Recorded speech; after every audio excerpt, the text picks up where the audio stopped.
They laughed before they knew her name. Abigail Mercer made it to the gate with less than 3 minutes to spare. Her dark blue scrubs were wrinkled from a 16-hour shift. A hospital badge still hung from her chest.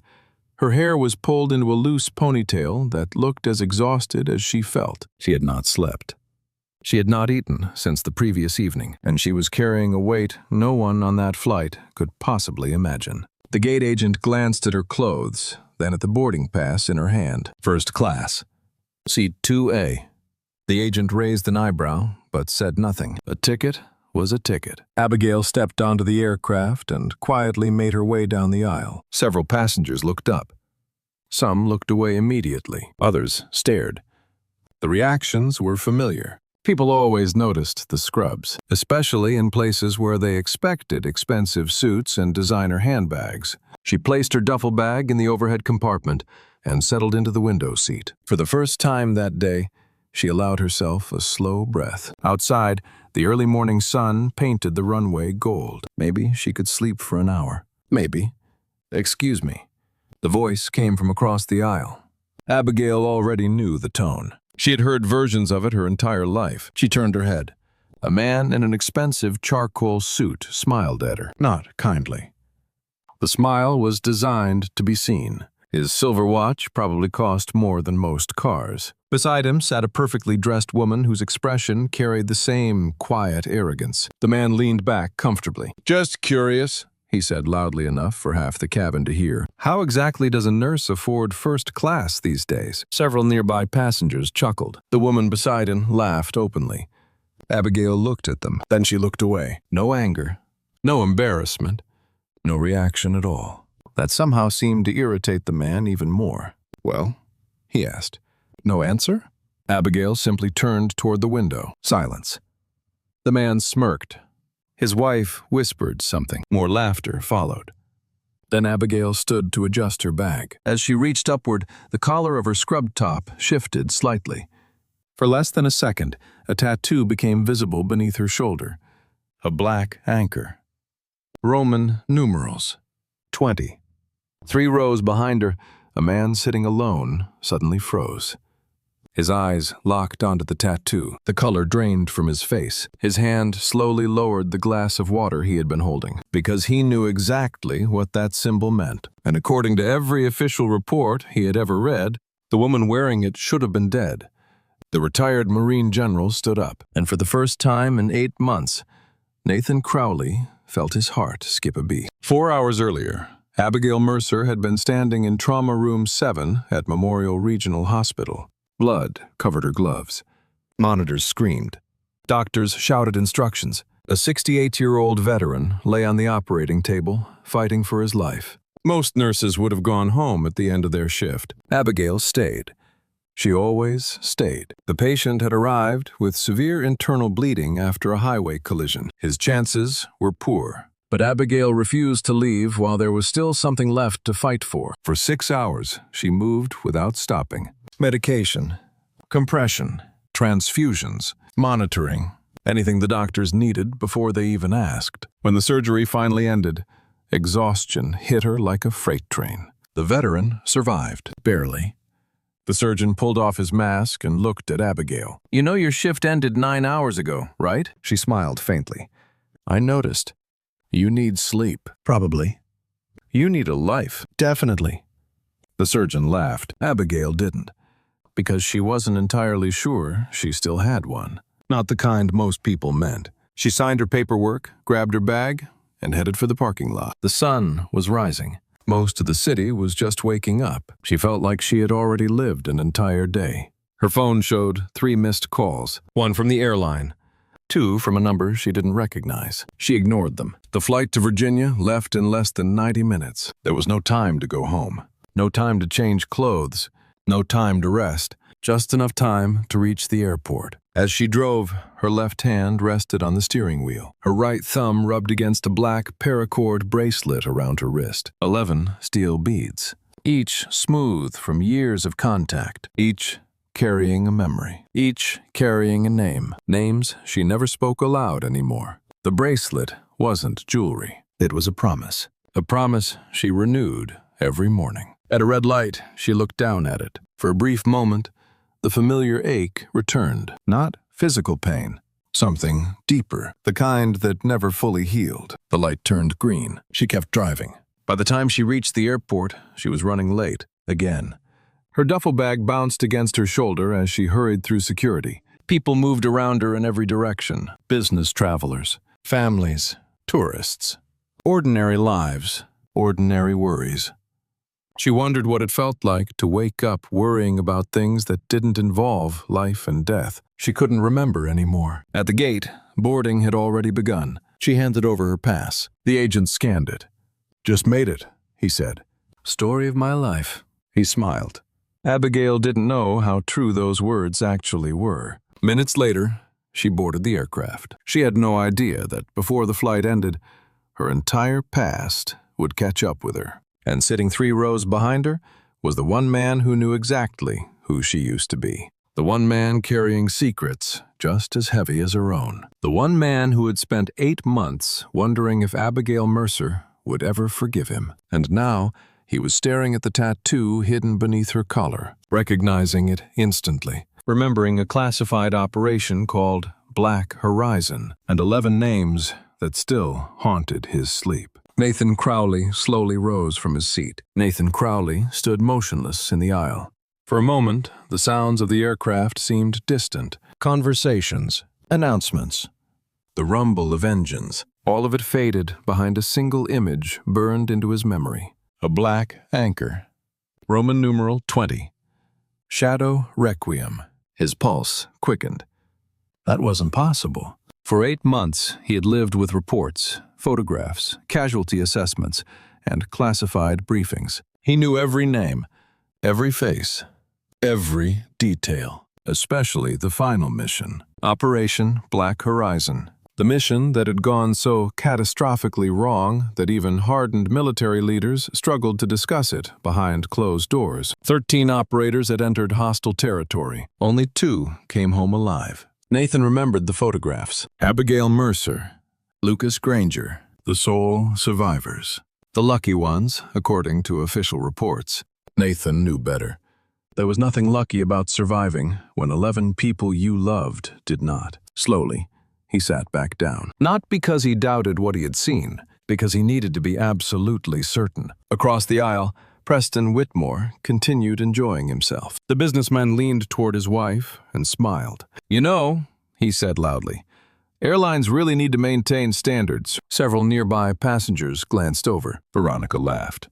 "I was thinking the same thing." Abigail remained silent. Her eyes stayed fixed on the window. Nathan studied her carefully. The hospital badge, the tired posture, the dark circles beneath her eyes. Most people saw an exhausted nurse. Nathan saw something else. Even after all these years, military training left traces. The way she observed reflections in the window, the way her hands rested naturally where they could react instantly, the way she unconsciously tracked movement without appearing to look. Tiny details, invisible to civilians, impossible to miss for someone like him. His stomach tightened.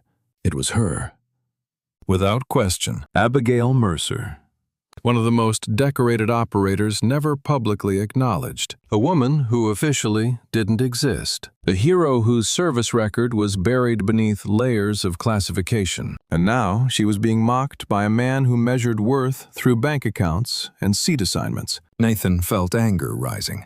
Not explosive anger, something colder, much heavier. Because he remembered the final page of Black Horizon. He remembered reading how Abigail had carried wounded teammates through collapsing structures while under enemy fire. He remembered reading how she refused extraction twice to search for survivors. He remembered the medical report describing multiple fractures, severe blood loss, and near-fatal injuries. Most of all, he remembered the casualty list. 11 names, 11 families, 11 folded flags. The memory still visited him at night. Across the aisle, Preston laughed again. "Honestly," he said, "I just find it fascinating." Abigail said nothing. The silence somehow made his behavior worse. Nathan noticed her thumb moving across the bracelet on her wrist. 1 bead, then another, then another. 11 total. The same number as the casualty report. His chest tightened. Those weren't decorative beads. They were memorials. Portable gravestones carried every day. Suddenly, Nathan understood something. Abigail hadn't worn that bracelet because she couldn't let go. She wore it because she refused to leave them behind. For 8 months, she had carried 11 lives everywhere she went, alone. Nathan slowly stood again. This time, he didn't hesitate. The aisle stretched before him.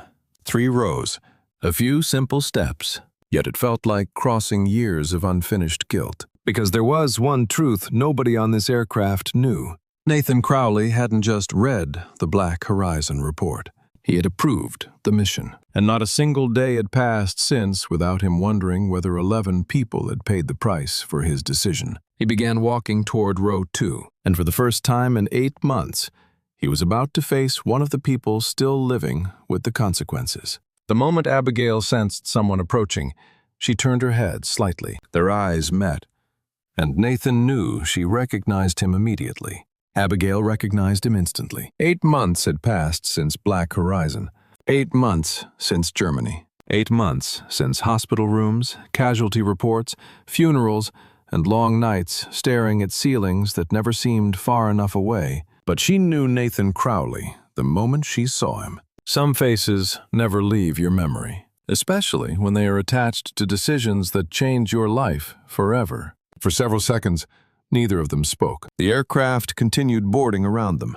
Passengers settled into seats. Carry-on bags slammed into overhead bins. Normal life moved forward. Yet inside row 2, time seemed to stop. Nathan stood beside her seat, older than she remembered, more tired. The confidence was still there, but so was something new. Regret. Deep regret. His eyes drifted briefly toward the bracelet on her wrist, then back to her face. Finally, he spoke. Only 2 words, quiet enough that nobody else could hear. Shadow Requiem. Abigail's expression didn't change. Years of training prevented that, but something shifted behind her eyes. A small crack in a carefully constructed wall. Nathan saw it immediately. The name still carried weight, the kind that never disappeared. Across the aisle, Preston Whitmore watched the exchange with growing annoyance. He wasn't accustomed to being ignored, especially not after making himself the center of attention. "Well," Preston said loudly, "this is interesting." Neither Nathan nor Abigail looked at him. That made things worse. Preston leaned back. "Friend of yours?" Still no answer. The businessman laughed. "This keeps getting better." Nathan slowly turned. For the first time, his eyes settled on Preston Whitmore. The smile vanished from Preston's face. Not completely. Just enough. Because there was something unsettling about Nathan, something difficult to define. Authority without effort, confidence without performance, the kind of presence money couldn't purchase. Nathan spoke calmly. "Is there a reason you've spent the last 20 minutes insulting this woman?" Preston blinked. The question wasn't aggressive. It was worse. It was direct. "I was making conversation." "No." Nathan's voice remained level. "You weren't." The surrounding passengers had stopped pretending not to listen. Phones slowly lowered. Conversations faded. Even the flight attendant standing near the galley seemed unusually interested in what was happening. Preston straightened in his seat. "I don't think that's any of your business." Nathan nodded once. "Normally, it wouldn't be." The response confused Preston. "Normally?" Nathan looked toward Abigail, then back to him. "Yes." For the first time, uncertainty appeared on Preston's face. Veronica noticed it immediately. Her hand found his arm, a silent warning. Ignore it. Let it go. But Preston wasn't the kind of man who let things go, especially in public. "And who exactly are you supposed to be?" he asked. The question hung in the air. Nathan reached into his jacket. Several passengers tensed.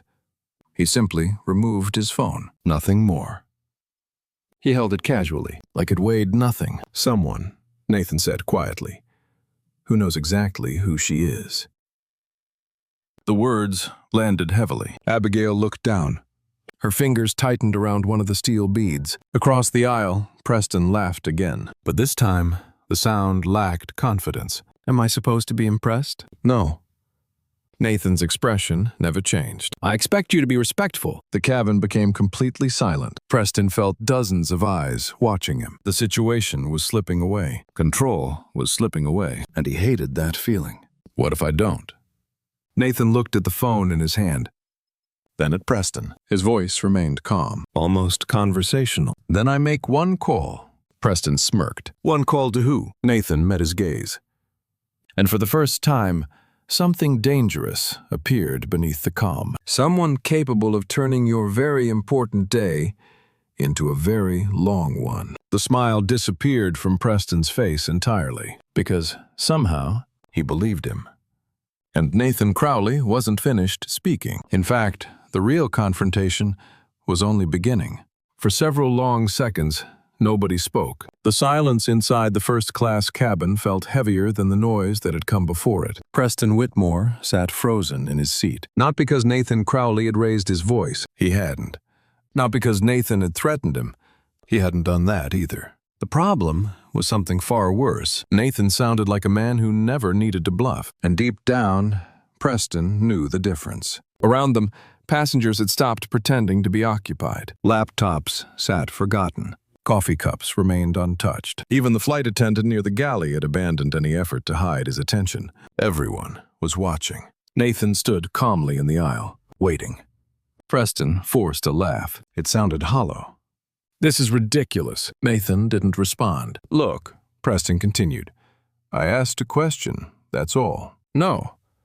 Nathan's voice cut through the cabin. "You judged someone you knew nothing about." The words landed harder than Preston expected. His face reddened.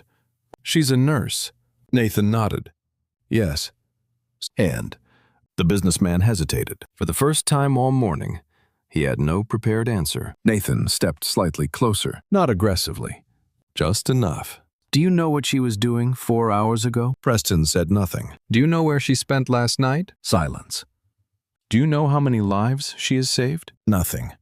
Nathan looked around the cabin. His gaze swept across every passenger. "Most people on this aircraft don't." He looked back at Preston. "But unlike you, they had the decency not to assume." The words struck harder than a direct insult, because they were true. Veronica shifted uncomfortably. Several passengers exchanged glances. The atmosphere had completely changed. The audience Preston had hoped would support him was disappearing. Then, something unexpected happened. A man sitting near row 4 slowly stood up. Gray hair, broad shoulders, Vietnam veteran cap. He had remained silent until now. The older man looked directly at Preston. "I spent 30 years in uniform," he said. His voice was steady. "Best medic I ever knew looked exactly like her after every shift." Nobody moved. Another passenger stood, then another. Not dramatically, not in protest, simply standing, watching. 3 veterans, all silent, all looking at Preston. The message was impossible to miss. Nathan noticed Abigail watching the scene through the reflection in the window. Her expression remained calm, but he knew her well enough to recognize what she was doing, enduring.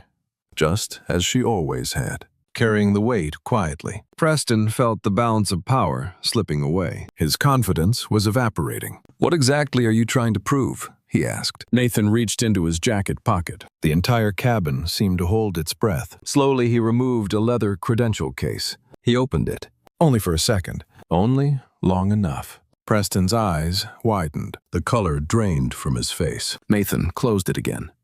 The passengers couldn't see what was inside, but Preston had. And whatever he saw changed everything. Veronica gripped his arm. "What was that?" she whispered. He didn't answer, because suddenly he wasn't interested in winning. He was interested in surviving the moment. Nathan slipped the credential back into his pocket. Then he delivered the sentence that shattered what remained of Preston's confidence. "Do you know who this woman is?" Preston swallowed. "No." "No," Nathan agreed. "You don't." He looked toward Abigail. His voice softened, not with pity, with respect. "The woman you mocked carried wounded teammates through enemy fire." The cabin fell silent. "She walked out of a mission that buried 11 heroes." Another silence. "She spent 16 hours saving lives before boarding this flight." Preston stared at Abigail. For the first time, he truly saw her. Not the scrubs, not the exhaustion, not the ticket. The person and suddenly the seat across the aisle felt very small. Nathan turned back toward him. "You owe her an apology." This time, it wasn't a suggestion, and everyone in the cabin knew it, including Preston, including Veronica, including Abigail.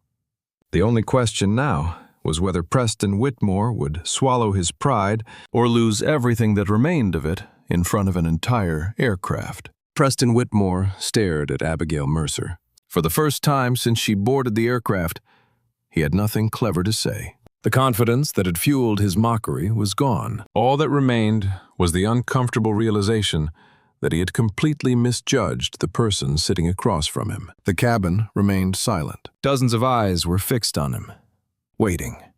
Nathan Crowley stood motionless beside row 2, patient, unmovable. The veterans who had stood earlier remained standing. Not because Nathan asked them to, because some moments demanded witness, and this was one of them. Preston cleared his throat. The sound seemed unusually loud. He looked toward Nathan first, then toward Abigail. The second look was much harder. The word caught in his throat. His pride fought desperately for survival, but it was losing. "I owe you an apology." Abigail said nothing. Nathan's expression never changed. Preston understood immediately. Not good enough. He swallowed, then forced himself to look directly at her. "I was wrong." The words sounded painful. "I judged you without knowing anything about you." Silence. "I apologize, Miss Mercer." Across the aisle, Veronica lowered her eyes, then quietly added her own apology. The entire cabin waited. Abigail finally turned away from the window. She looked at both of them calmly. No anger, no satisfaction, no desire for revenge, just exhaustion. The kind that went far beyond a sleepless night. "Thank you," she said softly. That was all. Nothing more. No speech, no lecture, no humiliation in return. Ironically, her kindness made Preston feel worse than any insult could have. Abigail turned back toward the window. The moment was over. At least for everyone except Nathan. He remained standing for another few seconds, watching her, watching the bracelet. 11 steel beads. 11 names. Something about it continued pulling at him. Finally, he moved. Without asking permission, Nathan lowered himself into the empty seat beside Abigail. Seat 2B. The passengers slowly returned to their own conversations. The tension dissolved, but a different kind of silence settled between Abigail and Nathan, one filled with unfinished history. For nearly a minute, neither spoke. Then Nathan glanced toward her wrist. "The bracelet." Abigail looked down. Her fingers instinctively touched the beads. "What about it?" Nathan hesitated. "Are they theirs?" The question was gentle, almost careful. Abigail stared at the bracelet for a long moment. "Yes." Nathan felt his chest tighten. He had hoped he was wrong. He wasn't. Abigail slowly rolled one of the beads between her fingers. "Each one contains a fragment." Nathan frowned. "A fragment?" She nodded. Recovered from the sight, the words were quiet, almost emotionless, as if she had repeated them 1,000 times in her head. Nathan suddenly understood. The metal wasn't decorative. It wasn't symbolic. It was real. Physical pieces recovered from the battlefield. The realization hit him harder than he expected. 11 fragments, 11 lives, carried every day, every hour, every minute. Abigail continued staring at the bracelet. "I made them myself." Nathan looked at her. "What?" "The bracelets." A faint smile appeared. Not a happy one. A painful one. "Lucas helped." Lucas Granger, the other survivor. Nathan remembered the name immediately. Abigail's eyes never left the beads. "We spent 3 days making them after Germany." Her voice grew quieter. "Neither of us wanted them forgotten." Nathan looked away briefly. The guilt returned. Heavy. Familiar. Relentless. He had read casualty reports, investigated failures, attended memorial services, but somehow this felt different, because now the loss had a face, a voice, a heartbeat, and it was sitting beside him. Then Abigail surprised him. Without looking up, she asked a question, one simple question. The first she had spoken directly to him. "Do you ever stop counting them?" Nathan froze. The words struck like a bullet, because he knew exactly what she meant. The 11 names, the 11 deaths, the 11 decisions, every day, every night, every report, Every memory. Abigail finally looked at him, and for the first time since they met again, the pain behind her eyes was fully visible. Because I haven't, she whispered. Nathan had faced enemy fire, combat zones, national crises. None of them prepared him for that moment, because he knew exactly what she was carrying. And he knew something else. There was still a truth about Black Horizon that Abigail didn't know. A truth that had haunted him for 8 months. A truth about the mission's survival odds. And sooner or later, he was going to have to tell her. Nathan looked out the window for several seconds before answering. The clouds below stretched endlessly beneath the aircraft. White, silent, peaceful. Nothing like the place where Black Horizon had happened. Nothing like the memories that still woke him in the middle of the night. When he finally spoke, his voice was low. No. Abigail said nothing. I still count them too. For a moment, neither moved. The words settled between them. Heavy, honest, painfully human. Then Nathan exhaled slowly. Maybe it's time we stopped talking around it. Abigail looked at him. A shadow crossed her face. She knew exactly what he meant. Black Horizon. The mission nobody wanted to remember. The mission neither of them had ever truly left behind. Outside, the aircraft climbed through a layer of clouds. Inside, Abigail's mind traveled 8 months backward. Back to the desert. Back to the heat. Back to the night. Everything changed. There had been 13 operators. 13 members of Shadow Requiem. The best of the best. Men and women selected from units most people would never hear about. People who specialized in missions that officially never happened. Abigail remembered every face, every voice, every joke shared before deployment. She remembered loading onto the aircraft. She remembered confidence, because confidence had been earned. For years, Shadow Requiem completed impossible assignments. 27 successful operations. 0 failures. Then came Black Horizon. Intelligence suggested a high-value terrorist network had obtained information capable of exposing multiple covert assets worldwide. The objective was simple: infiltrate, recover the data, extract. The operation should have lasted less than 4 hours. Instead, it became a massacre. Abigail still remembered entering the compound. Everything had felt wrong. Too quiet. Too easy. The alarms should have started immediately. They didn't. The resistance should have appeared quickly. It didn't. The silence itself became suspicious. Then, the first explosion happened. A massive detonation ripped through the eastern section of the structure. The blast knocked operators off their feet. Communication systems failed instantly. Before anyone could react, gunfire erupted from every direction. Ambush. Complete ambush. Abigail could still hear it. The screams, the gunfire, the collapsing concrete, the sound of teammates calling each other's names. Shadow Requiem fought back. For nearly 40 minutes, they pushed through impossible conditions, room by room, hallway by hallway. But every step forward cost them someone. Grant Holloway, Tyler Rourke, Bryce Callahan, one after another. Names that still lived inside her head. At one point, Abigail found herself carrying 2 wounded teammates simultaneously, while enemy fire shredded the walls around her. She should have died several times. Instead, she kept moving, because stopping wasn't an option. Not while someone still needed help. Not while someone was still alive. Then came the moment she never escaped. The decision. The choice. The memory that returned every night. A section of the building collapsed. 3 operators became trapped. Abigail reached them. She could hear them, could see them, could almost touch them. But another explosion triggered structural failure throughout the entire complex. The extraction team ordered immediate withdrawal. Seconds remained. Only seconds. Abigail had a choice. Stay or leave. She stayed. For nearly 2 additional minutes, she fought to reach them. 2 minutes that should have killed her. 2 minutes that changed everything. In the end, she managed to pull only 1 operator free. The other 2 never came out. The guilt never left. Even now, 8 months later, her hands still remembered trying to hold on to them, trying to save them, failing. Nathan watched her expression change. He knew exactly where her mind had gone. Abigail? She didn't respond. None of that was your fault. Finally, she looked at him. Tears threatened behind her eyes, not falling, just waiting. That's not the part that haunts me. Nathan felt a chill because he recognized that look. The look of someone carrying a truth they had never shared. And what Abigail said next would change everything he believed about the final moments of Black Horizon. Nathan waited. The aircraft hummed steadily around them. Passengers had returned to their own worlds. Coffee cups, laptops, headphones.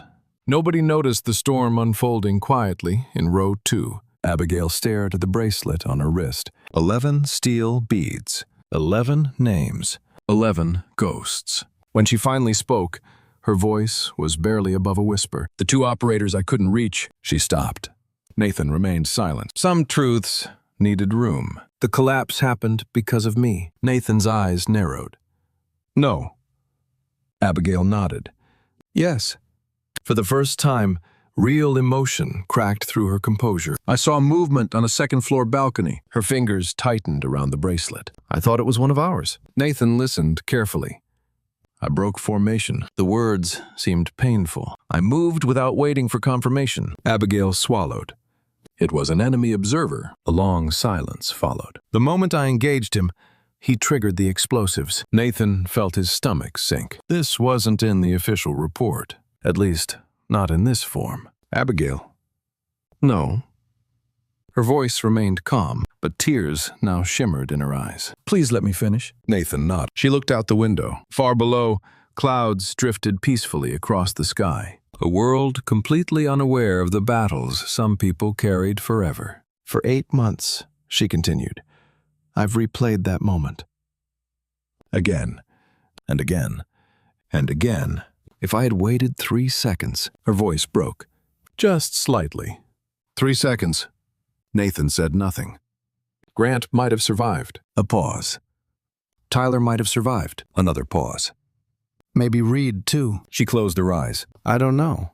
The confession seemed to drain something from her. Years of training had taught her how to endure pain, not how to release it. Nathan understood that immediately, because he carried his own version of the same burden. Finally, he spoke. Do you know what I read after the mission? Abigail looked at him. The intelligence assessment. Nathan reached into his jacket pocket, slowly, carefully. He removed a folded document. The paper looked worn, old, frequently handled. He unfolded it. Abigail frowned. What is that? The original risk analysis. Her expression changed. Nathan continued. I've carried it with me for 8 months. Why? His laugh held no humor. Because I couldn't stop reading it. He handed her the paper. Abigail scanned the page. Her eyes moved line by line, then suddenly stopped. The color drained from her face. There it was, printed in black and white. Survival probability? 62%. She stared at the number, certain she had misunderstood. Nathan spoke quietly. The mission was approved with a 62% projected extraction rate. Abigail looked up slowly. What? Nathan nodded. The analysts believed there was nearly a 40% chance we wouldn't bring everyone home. The words landed like a physical blow. No one told us that. I know. Her breathing slowed, dangerously calm. Why? Nathan looked away. Because there was no answer that could make sense of it. Because missions like Black Horizon are judged differently. Abigail laughed, a short, painful sound. Differently. Nathan heard the bitterness and accepted it because he deserved it. For 8 months, he said quietly. I convinced myself those losses happened because I approved the operation. Abigail stared at him. Nathan's voice grew heavier. I signed the authorization. The confession finally existed in the open. No rank, no title, no military language, just truth. I sent 13 people into that compound. The silence between them deepened. 2 people, both carrying guilt, both blaming themselves, both trying to shoulder 11 deaths alone. Finally, Abigail looked down at the paper again, then back at Nathan. For the first time since they reunited, she saw something she had never expected. Not a commander, not a general, not the man who approved Black Horizon, just another survivor. And suddenly she realized neither of them had escaped that mission. One walked away, carrying 11 names. The other walked away, carrying one impossible decision. Then Nathan reached into his jacket once more. This time, he removed a sealed government envelope, cream-colored, official, marked with military insignia. Abigail immediately knew it wasn't ordinary correspondence. Nathan placed it gently on the tray table and said the words that would change the direction of her life forever. They haven't forgotten them. Abigail stared at the envelope. For several seconds, she didn't touch it. The cream-colored paper rested on the tray table between her and Nathan like something fragile, dangerous, important. The military insignia stamped in the upper corner immediately brought back memories she had spent months trying to bury. Orders, briefings, deployment notices, casualty reports. Every document that had changed her life had looked almost exactly the same. Her hand hesitated. Nathan noticed. "You don't have to open it right now," Abigail swallowed. "What is it?" Nathan looked at the bracelet around her wrist before answering. The beginning of something that should have happened a long time ago. Slowly, she picked up the envelope. The paper felt heavier than it should have. She broke the seal. Inside were several pages, official correspondence, military letterhead, signatures, approval stamps. The language was formal, but one sentence immediately caught her attention. Shadow Requiem Service Review Board. Final phase authority. Abigail froze. She read the line again, then again. Certain she had misunderstood. What is this? Nathan leaned back slightly. For the past 8 months, several departments have been fighting over classification restrictions. Abigail looked up. He continued. Black Horizon was buried so deeply that officially it almost never happened. The words sounded familiar, painfully familiar. Nathan nodded toward the documents. That review changes things. Abigail lowered her eyes back to the pages. As she continued reading, her breathing became uneven. Names appeared. The names. Grant Holloway, Tyler Rourke, Bryce Callahan, Reed Hollow, and all the others. Every member of Shadow Requiem. Every fallen operator. Every friend she still carried with her. At the bottom of one page was a recommendation. Official recognition. Posthumous honors. Public acknowledgement. Their sacrifices would finally exist beyond classified archives. For months, Abigail had believed the world would never know that the men and women she lost would remain forgotten shadows. Invisible heroes. Now she discovered someone had been fighting for them all along. Who pushed this through? Nathan smiled faintly. More people than you realize. Abigail shook her head. No. Her voice cracked. Who started it? Nathan remained silent for a moment, then reached into his jacket again. This time, he removed a photograph. The edges were worn. The image had clearly been handled countless times. He placed it carefully on the tray table. Abigail stared. 13 operators stood together in desert gear, smiling, laughing, alive.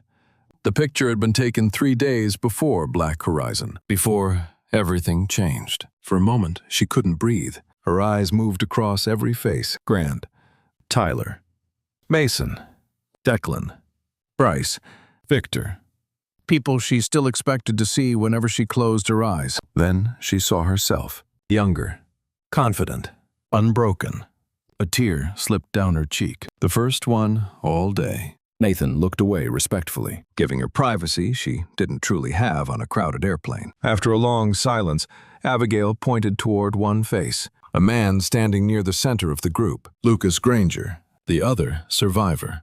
When was the last time you saw him? Nathan asked. Abigail stared at the photograph. Germany. Nathan nodded slowly. I thought so. A strange feeling settled in her chest. Not sadness. Not exactly. Something closer to regret, because she had spent 8 months avoiding the one person who understood exactly what she carried. The one person who counted 11 names every night, just like she did. Nathan watched her carefully. Then he said something unexpected. You aren't the only one who received an envelope. Abigail looked up. What do you mean? Nathan smiled. A genuine smile this time. Small, but real. He got one too. The world seemed to stop. Lucas? Nathan nodded.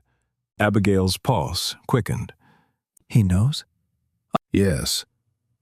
And he's part of this? Nathan leaned forward slightly. He's waiting. The words hit harder than she expected. Waiting. For 8 months. The aircraft began its descent announcement. Passengers started gathering belongings. Seatbelts clicked. Conversations resumed. But Abigail barely noticed, because for the first time since Germany, something inside her had shifted. Hope. Small. Fragile. Almost unfamiliar. Nathan stood from his seat. Before returning to row 5, he placed one final piece of paper beside the photograph. A hospital room number. Room 414, and a name. Lucas Granger. Then Nathan quietly said, "Don't make him carry all 11 by himself anymore." And with those words, he walked away, leaving Abigail staring at the photograph, the room number, and the possibility that healing might still be waiting for her after all. The flight landed in Virginia at 11:42 a.m. Passengers immediately stood. Phones appeared.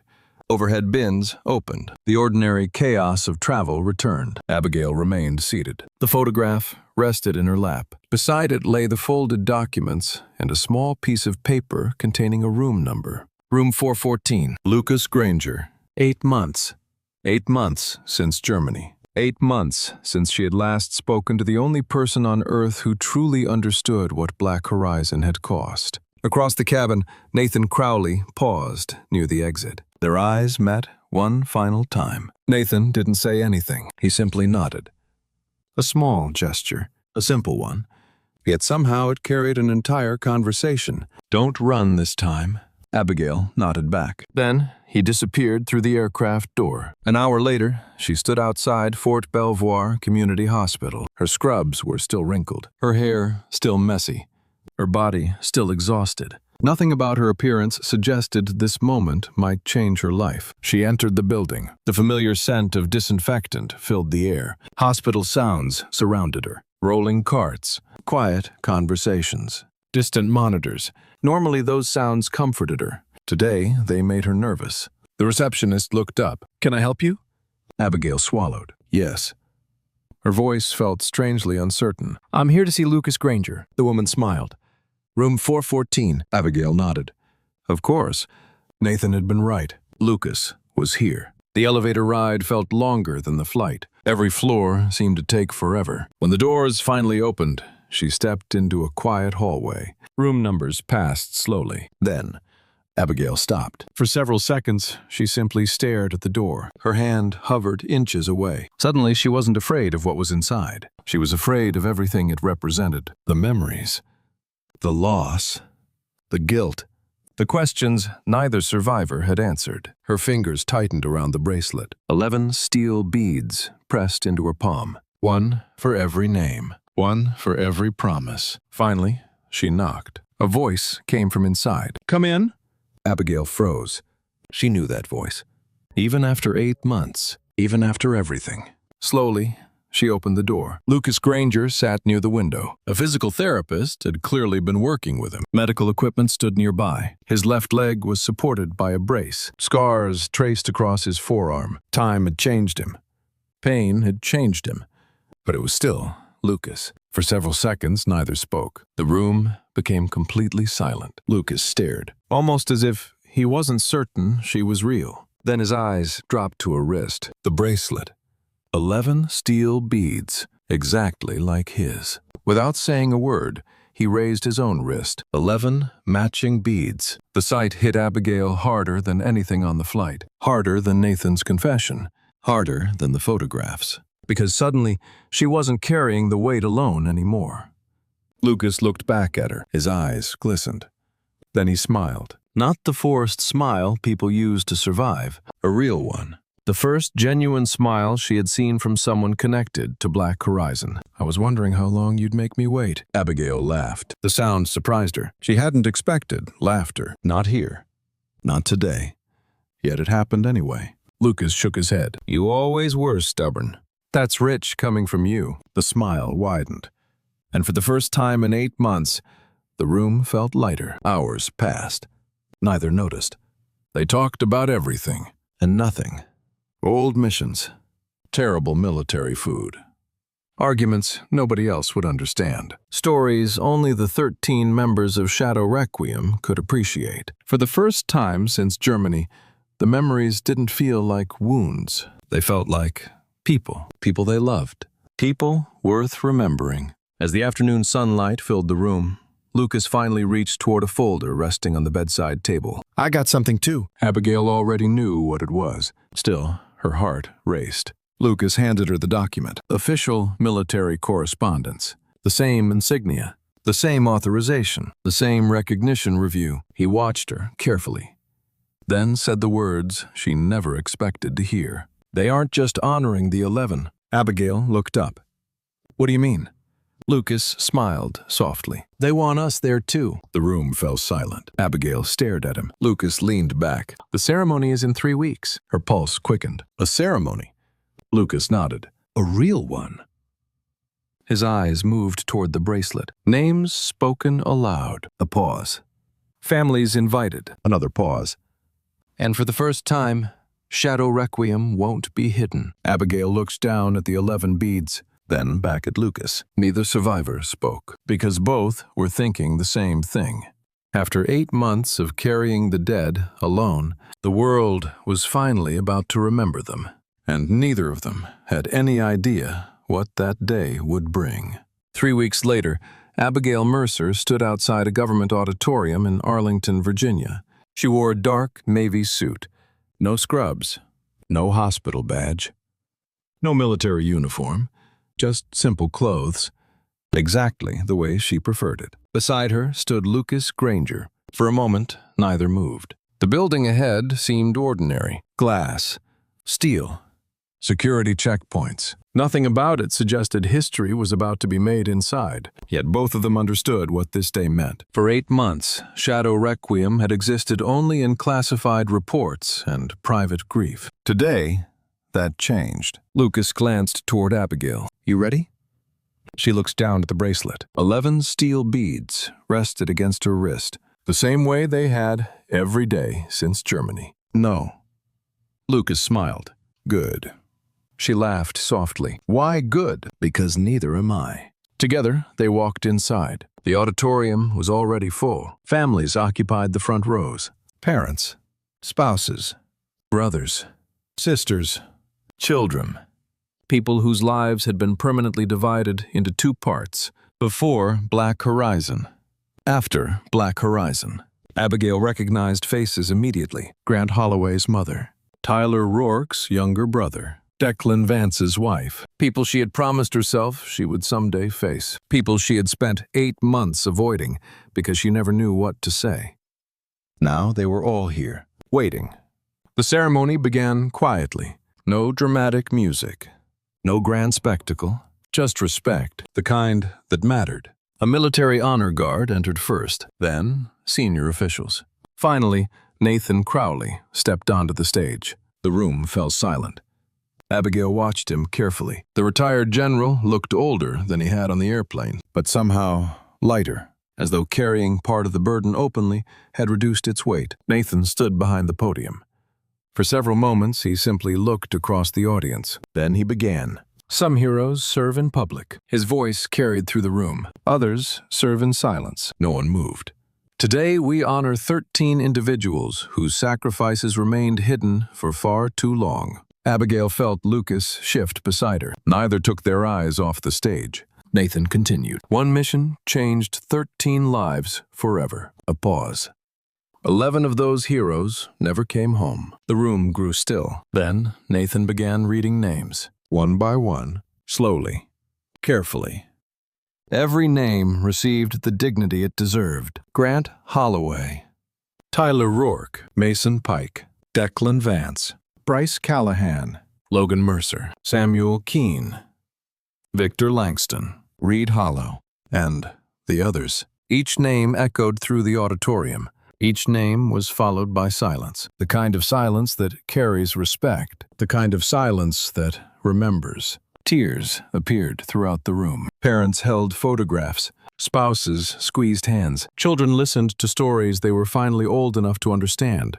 Abigail's eyes never left the stage, because for the first time, the world was hearing the names she had carried every day. The names hidden inside 11 steel beads. The names she had feared would disappear. When the final name was spoken, Nathan looked toward the audience, then directly at Abigail and Lucas. 2 members of Shadow Requiem survived. The room turned toward them. Abigail instinctively wanted to disappear. Instead, she stood. Lucas stood beside her. Nathan nodded. These 2 carried their teammates home. His voice softened. And they've carried them every day since. The audience rose, not because protocol required it, Because respect demanded it. A standing ovation filled the room. Abigail lowered her head, not from embarrassment, from emotion. For the first time in 8 months, she felt something unexpected. Peace. Not complete peace. Perhaps that would never come. But enough. Enough to breathe. Enough to move forward. Enough to stop blaming herself for surviving. After the ceremony, families approached. Some cried. Some smiled. Some simply hugged her. No accusations, no anger, only gratitude. Hours later, as the sun began setting, Abigail and Lucas stood outside the building. The ceremony was over. The names had been spoken. The promise had been fulfilled. Lucas looked toward her. So what now? Abigail smiled. A real smile. The kind she hadn't worn in a very long time. Tomorrow? Yeah. She looked down at her bracelet, then toward the horizon. Tomorrow I go back to work. Lucas laughed. Of course you do. The next morning, Abigail walked into Memorial Regional Hospital, wearing the same blue scrubs she had worn on the airplane. The same tired smile. The same bracelet. The same 11 beads. The young nurse stopped her near the nurse's station. Long day ahead? Abigail glanced at the bracelet, then smiled. Nothing I can't handle. And for the first time since Black Horizon, she truly meant it. Because she finally understood something. The 11 names on her wrist were never a punishment. They were a promise. A promise to remember. A promise to live. A promise to keep moving forward. And as Abigail Mercer walked toward another patient who needed her help, she carried those 11 names with her. Not as a burden, but as a gift.